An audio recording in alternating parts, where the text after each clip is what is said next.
ሰላም እንደምን አመሻችሁ ውድ የአንከር ዜና ቤተሰቦች፣ ሰላም ፍቅር ጤና ባላችሁበት ይድረስ እያለን የሰዓቱን ዜና ይዘን ቀርበናል። በአንድ ወቅት የጠቅላይ ሚኒስትር ዶክተር አብይ ዋና ተዋናይ እና የቅርብ አጋር የነበሩት አቶ ታዬ ደንደዓ ላይ ለረጅም ጊዜ ሲንዛዛ የቆየው ፍርድ ዛሬ ተወስኗል። ፌዴራል ከፍተኛ ፍርድ ቤቱ በልደታ ምድብ ችሎት ፊት ቀርበው የመጨረሻ ቀውል ተላልፎ ከበድ ያለ ያልተጠበቀ የ7 ዓመታት ቅጣት ተጣፍሮባቸዋል። ቅጣቱ በምን መልኩ ነው የሚፈጸመው? በዚህ ጉዳይ ከህግ ባለሙያዎችም አንጻር አድርገን ለእናንተ ዝርዝር ይዘናል። ባለፈው በወልዲያ ከተማ ከቤተ ክርስቲያን ውስጥ ተይዘው የተወሰዱ የአብነት ተማሪዎች ጉዳይ ለእናንተ ማቅረባችን ይታወሳል።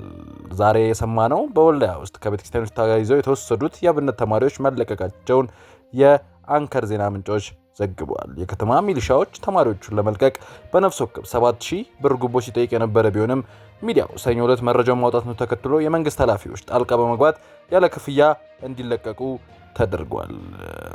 ሌላው በኦሮሚያ ክልል ጋር ስምምነት የፈረሙ የወረዳ ታጣቂዎች ከሰሞኑ ታድነው እየታሰሩ መሆኑ ታውቋል።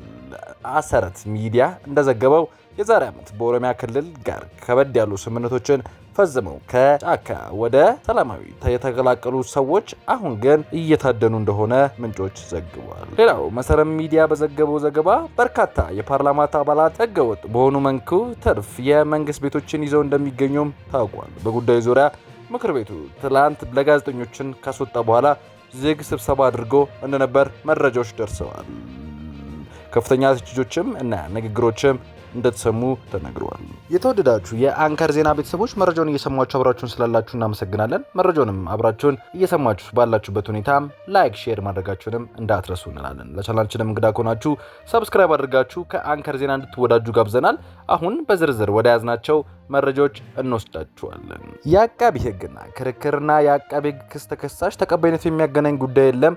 በእኛ በኩል ተከሳሽ የህዝብን ተቀባይነት ይኖረው አይኖረው አስተያየት የምንሰጥበትም ጉዳይ አይደለም ሲሉ አቶ ዩሲያቤድ አበጀ ተናግሯል። በእስር ላይ የሚገኙት የቀድሞ የሰላም ሚኒስቴር ዴታ የጨፌ ኦሮሚያ አባል አቶ ታዬ ደንደዓ ላይ አቃቤ ህግ 3 አዲስ ክሶችን መክፈቱ በዚሁ መዘገባችን ይታወሳል። ይህንም አስመልክቶ ህዳር 23 ቀን 2008 ዓ.ም በዋለው ችሎት አቶ ታዬ ደንደዓ በዋስትና መብታቸው እንዲከበር መጠየቃቸው ተከትሎ አቃቤ ህግ ጥያቄውን ውድቅ ማድረጉ ተሰውሏል።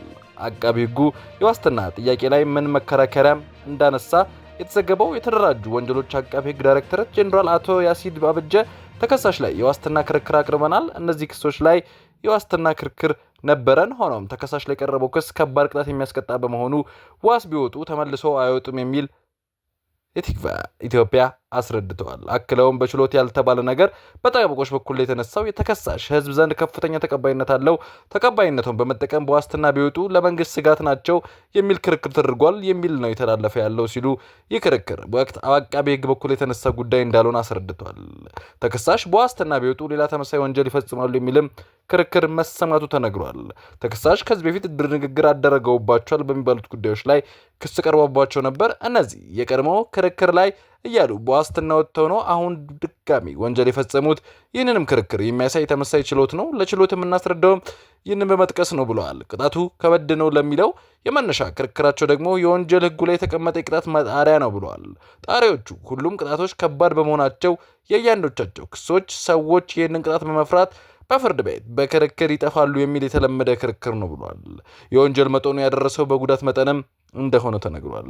አቶ አበጀ ይህን ሲያስረዱ የጉዳቱ መጠን ፕሮፓጋንዳ ተራሽቶ የደረሰውን የሰዎችና አስተያየት አስረጅነትም አቅርቧል። የእሳቸው ንግግር ተከትሎ ሰዎች ያደረጉት ንግግሮችም እንዳስረጅነት ቀርቧል። ተከሳሽ ተነሱ፣ መንግስት በኃይል እንጣል፣ ታግለን እናስወግደው የሚል ተከታትለው ከናንተ ጋር ታግለን ይህንን መንግስት እናስወግዳለን፣ ውጡና አስተባብረን ያሉ ሰዎች መኖራቸው ወንጀሉ ተቀባይነት ያለው ተከሳሽ ቢወጣ በቀጣይም ይህንን ወንጀል የሚቀጥልና የሚፈጽም መሆኑን ለችሎቱ አስረድተዋል። በተከሳሽ በኩል ያሉት ንግግሩን ማድረግ መብት ነው፣ የመናገር ነጻነት ገደብ የጣሰ አይደለም የሚል ቀጥታ ወንጀሉ የሚመለከት መብት ስለሆነ ገደቡን የጣሰ ስላልሆነ መጀመሪያውኑ ልከሰስበት አይገባም፣ ዋስትና ልከለከልበት አይገባምም የሚል ነበር።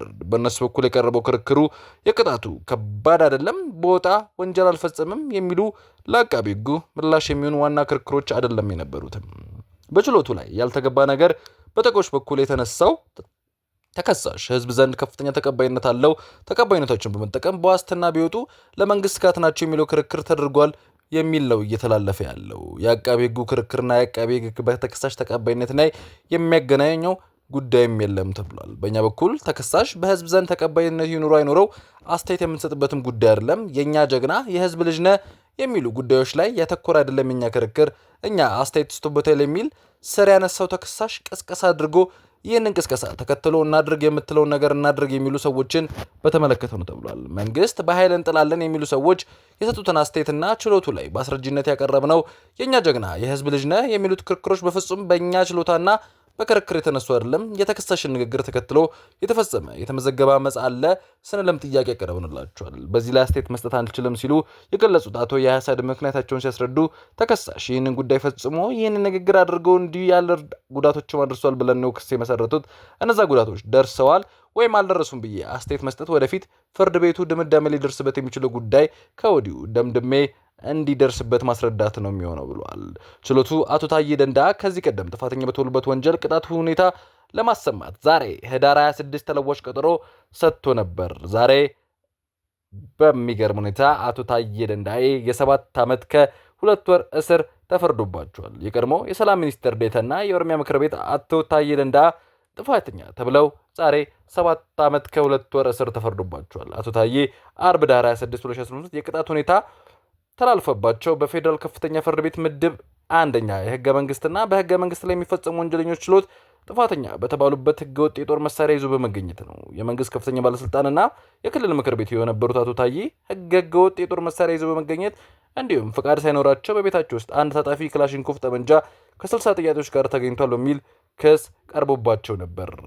ሁነቱን የተከታተለ አንድ ጋዜጠኛ እንደነገረን ከባድ እና አስደንጋጭ ነው ብሏል። ታዋቂው ደራሲና የሥነ ጽሑፍ መምህር በድሉ ወቅጂራ ሰሞኑን በማህበራዊ ሚዲያ ቲክቶክ ላይ ሰግጠው ወይ በብልግናና አላዋቂነት ታዋቂ የሆኑ ግለሰቦች የተዘጋጀውን የሽመለገላት መርሃ ግብር ሰግጥ ፈምጽ የሚል የተዘጋጀ ማህበራዊ ጉዞ ዘመቻ አጥብቀው ተቃውመዋል። ደራሲው ይህ ክስተት ሀገራዊና ማህበራዊ ውድቀታችን ይፋዊ አዋጅ ነው ብለው ጠርተውታል። በድሉ ወቅጂራ ባሰራጩ ጽሑፍ እንደሰመረ ባሪያውና አሌክስ አብርሃም ያሉ ጠቃሚ ይዘት የሚያቀርቡ ወጣቶች ሳይበረታቱ በአንጻሩ ድንቁርና ድፍረትንና ንቀትን መለያቸው ያደረጉ ግለሰቦች በመኪናና በገንዘብ መሸለማቸው ሀገራችን ለው ተስፋ የሚያስቆርጥ ድርጊት ነው ብለዋል። ደራሲው በተለይ አንጋፋው አርቲስት ሰራዊት ፍቅሬ ሰግጥ ፈምጽ የተሰራ ሀገራዊ ዘመቻ ለመምራት የጋዜጣዊ መግለጫ መስጠቱን ሲመለከቱ በእጅጉ መደንገጣቸውና እንቅልፍ እንደነሳቸውም ገልጸዋል። ብዙ ተዋረዶች አልፎ እዚህ የደረሰው ሰራዊት ፍቅሬ የመጣበትን የሙያ ትግል ጉዞ ላይ ውሃ ከልሶ የዚህ ዘመቻ ፊታውራሪ ሲሆን ለልጆቻችን የሚያስተላልፈው መልእክት ምንድነው? እዚህ የደረስኩት ደድቤና ሰግጬ ነው እያለ ነው ወይ ሲል በድሉ ጠንካራ ጥያቄ ሰንዝረዋል። አርቲስቱ የትምህርት ስርዓቱ መውደቅ፣ ሙስናና ሌሎች ሀገራዊ ልጆች ያነሱት የሰገጤዎች ማነስ ለዚህ ሀገራዊ ዘመቻ ያነሳሳው ምን አስልቶ ነው ሲልም ከባድ ትችት ደርሷል። በዚህ መርሃ ግብር ላይ በገንዘብ የሚደገፉ ተቋማት የኮንኑት በድሉ ተቋማቱ ለሀገርና ለማህበረሰብ ከሸቀጣቸው ማራገፊነት የዘለለ ትርጉም እንደሌላቸው አመልካች ነው ብሏል። በመጨረሻም በድሉ ወቅጂራ ኢትዮጵያ ኃላፊነት የሚሰማው መንግስት ካላት ይህን ጉዞ በአስቸኳይ ሊታገር እንደሚገባ አሳስበዋል። የባህልና ስፖርት ሚኒስቴር፣ የትምህርት ሚኒስቴር እንዲሁም ወጣቶች ጉዳይ የተሰማሩ ተቋማት ካሉ ይህንን ጉዞ ማገድ አለባቸው ያሉት ደራሲ በማህበራዊ ሴቶች ላይ የሚያሾፍና ያልተማረ ማህበረሰብ ስለሆኑበት የሚጎዱ ማህበራዊ ይዘቶች መወገድ አለባቸው ብለዋል። የተወደዳችሁ ተመልካቾቻችን ለሰዓቱ የያዝናቸው ዜናዎች ይህን ይመስላሉ። የዩቲዩብ ገጻችንን ሰብስክራይብ፣ ሼር፣ ላይክ በማድረግ አጋርነታችሁን አሳዩን። ሰናይ ጊዜ